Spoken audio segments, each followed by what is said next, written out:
دراصل دنیا کے اندر مختلف اذہان کے، مختلف ذہنوں کے لوگ ہیں، مختلف افکار کے، فکروں کے لوگ ہیں۔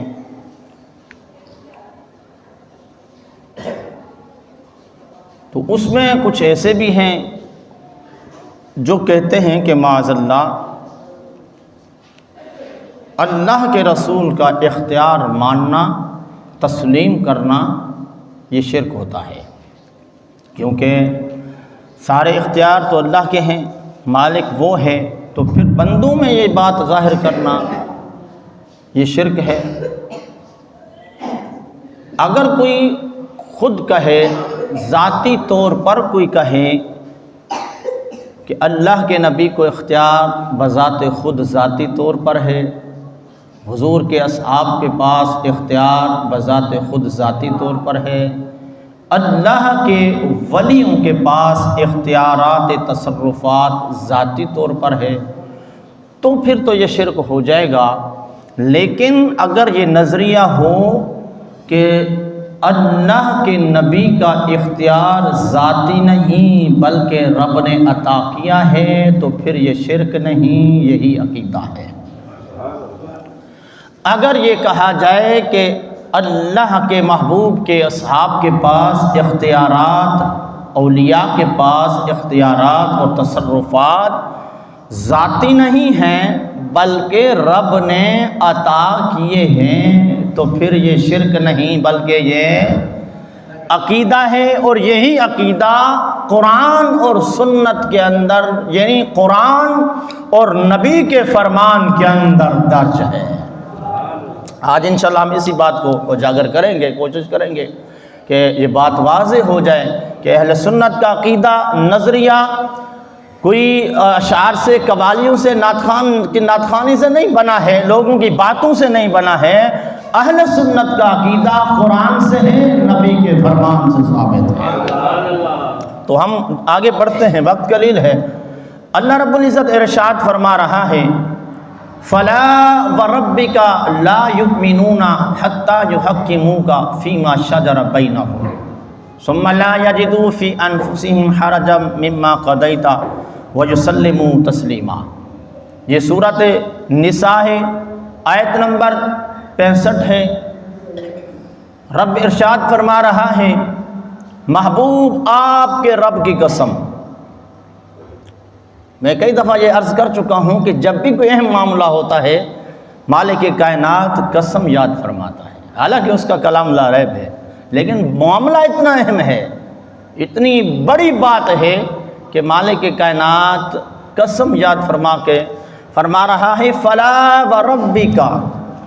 اے محبوب آپ کے رب کی قسم، لا یؤمنون، کوئی بھی مومن ہو نہیں سکتا، حتی یحکموک فیما شجر بینہم، جب تک اپنے آپس کے جھگڑے میں تمہیں حاکم نہ بنائے، ثم لا یجدوا فی انفسہم حرجا مما قضیت ویسلموا تسلیما، پھر جو کچھ حکم آپ فرما دو اس سے اپنے دلوں میں رکاوٹ نہ پائے، اچھی طرح مان لیں۔ رب فرما رہا ہے، محبوب آپ کے رب کی قسم، آپ کے رب کی قسم، رب نے ساری کائنات بنائی ہے، رب کائنات نے بڑی بڑی اعلیٰ چیزیں بنائی ہیں، لیکن اتنے پیارے پیغمبر بھی بھیجے ہیں، کسی اور نبی کے لیے یہ نہیں فرمایا، اس کے نام کی قسم یاد نہیں فرمائی، بلکہ جب باری آئی آمنہ کے لال کی، عبداللہ کے چاند کی اور اپنے محبوب کی، آپ قرآن پڑھتے ہیں، پڑھیں، آپ اس کا ترجمہ اٹھائیں، آپ کو لگ پتہ جائے گا، جب بھی مالک اپنے محبوب سے خطاب کرتا ہے، جب بھی کوئی اہم بات ہوتی ہے تو رب فرماتا ہے، محبوب آپ کے رب کی قسم، آپ یاد کریں، محبوب یہ معاملہ آپ دیکھ رہے تھے، کیا ہے؟ فرمایا ساری کائنات ہماری ہے، بنی ہم نے ہے، پیار ہے ہمیں، نبی سارے ہمارے ہیں، پیارے ہیں، لیکن جو یار کے نام پر مزہ ہے مجھ بات کرو۔ اس لیے بار بار اپنے محبوب کو خطاب، آپ کے رب کی قسم مومن وہ نہیں ہو سکتا۔ کب تک؟ فرمایا اس وقت تک جب وہ آپس میں کچھ جھگڑا کر لے اور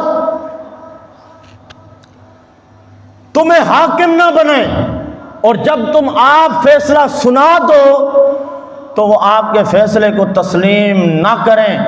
ان کے دلوں میں کجی رہ جائے، دلوں میں وسوسات شکوک شبہات پیدا ہو جائیں۔ فرمایا جب تک دل سے وہ تسلیم نہ کر لیں، اگرچہ کلمہ پڑھتا رہے، محبوب وہ مومن ہو نہیں سکتا۔ یہ دراصل آیت مبارکہ کب نازل ہوئی؟ شان نزول سمجھیے، وجہ کیا بنی ایسا کہنے کی؟ ایک فیصلہ مصطفیٰ کریم صلی اللہ علیہ وسلم نے سنایا، اور فیصلہ ایک مسلمان، بظاہر مسلمان، ایک منافق جو ظاہراً کلمہ پڑھتا تھا، اور ایک یہودی کا تھا، ان کا معاملہ تھا۔ وہ یہودی وہ مسلمان حضور کے پاس لے کر آ گئے فیصلہ، سرکار نے فیصلہ سنا دیا، یہودی کے حق میں بنتا تھا۔ میرے مصطفیٰ نے جب فیصلہ سنایا کہ فیصلہ یہودی کے حق میں ہے، اب اس جو منافق تھا، جو بظاہر کلمہ پڑھتا تھا، جب وہاں دربار رسالت سے پیچھے ہٹانا، اس نے کہا کہ یہ فیصلہ صحیح نہیں ہوا ہے، ایسا کرتے ہیں یہ فیصلہ عمر کے پاس لے چلتے ہیں، سنا ہے بڑا عادل ہے، اور یہودی تھا لیکن اس کا عقیدہ یہ تھا کہ یہ تو مسلمان ہو کر کلمہ نبی کا پڑھتا ہے، اپنے محبوب کی بات نہیں مان رہا، چلو کوئی بات نہیں ہے، عمر کے پاس لے چلو۔ حضرت جناب عمر فاروق کے پاس آ گئے۔ یہ تفسیر روح البیان کے اندر بھی بات ذکر ہے، تفسیر مظہری کے اندر، دیگر کتب تفسیر کے اندر بات موجود ہے۔ فرمایا جب حضرت عمر پاک کے پاس آ گئے، دوپہر کا وقت ہے اور دروازہ کھٹکھٹایا گیا، دروازہ جب کھٹکایا آپ باہر تشریف لائے، اور مسلمان کہنے لگا، بتانے لگا، اس سے پہلے یہودی بول پڑا، اس نے کہا جناب عمر فیصلہ سن لیجئے، یہ بات، یہ فیصلہ ہم پہلے اللہ کے نبی کے پاس لے کر گئے تھے، انہوں نے فیصلہ فرما دیا ہے، لیکن عجیب بات ہے، تمہارا مومن ہے، تمہارا بھائی ہے، مسلمان کہلواتا ہے، اس کو فیصلہ تسلیم نہیں، یہ تیرے پاس لے کر آیا۔ جب یہ بات سنی جناب عمر نے، فاروق اعظم کا خون جوش مارا، ایمانی جذبہ جوش مارا، کہا میرے رسول کے فیصلے کو ٹھکرا کے آیا ہے، چلو ٹھہرو پھر میں آتا ہوں۔ آپ اندر تشریف لے گئے، آپ نے تلوار نکالی، نیام سے باہر لیتے ہوئے لٹکاتے ہوئے آئے، اور آ کر اس منافق جو ظاہراً کلمہ پڑھتا تھا سر قلم کر کے آپ نے فرمایا جا بتا دو لوگوں کو جو میرے نبی کا فیصلہ نہ مانے اس کا فیصلہ عمر کی تلوار کرتی ہے، تلوار کرتی ہے۔ مدینے کے اندر شور ہو گیا، یہ لوگوں نے جا کے شکایتیں لگے، شور ہونے لگا کہ جناب وہ عمر نے تو مسلمان کو، کلمہ جو پڑھتا تھا بندہ، مسلمان کو مار دیا ہے، مسلمان کو قتل کر دیا ہے، مسلمان کی تلوار مسلمان پہ اٹھ گئی ہے۔ یہ بات چلتی چلتی میرے مصطفیٰ کی سماعت تک پہنچی، میرے حضور فرمانے لگے میرا عمر ایسا کر نہیں سکتا، میرے عمر کی تلوار مومن پہ اٹھتی نہیں ہے، مسئلہ کچھ اور ہوگا۔ بس یہ بات ہوئی، جبرائیل امین آ گئے اور اس نے ساری بات بتا دی، بتا کر پھر یہ عرض کیا یا رسول اللہ آپ کا رب فرما رہا ہے محبوب اس وقت تو کوئی مومن ہو ہی نہیں سکتا جب تک آپ کے فیصلے کو تسلیم نہ کرے، آپ کے فیصلے کو تسلیم نہ کرے وہ مومن ہی نہیں ہے۔